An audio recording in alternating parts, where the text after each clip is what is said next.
Mimi naitwa Fatuma Bilai, ni mlezi wa kituo cha watoto yatima Almadina Vikawe.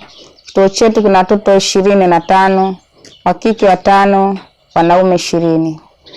Tulikuwa tunaomba mradi wa kuku ili kutuendeleza katika maisha yetu ya watoto. Watoto wanahitaji vitu mbalimbali, madaftari, uniform, nauli na kadhalika. Hivyo tulikuwa tunaomba mradi wa kuku ambao unaweza kutupunguzia changamoto tulizokuwa nazo kwa ajili ya watoto. Tunaomba msaada wenu.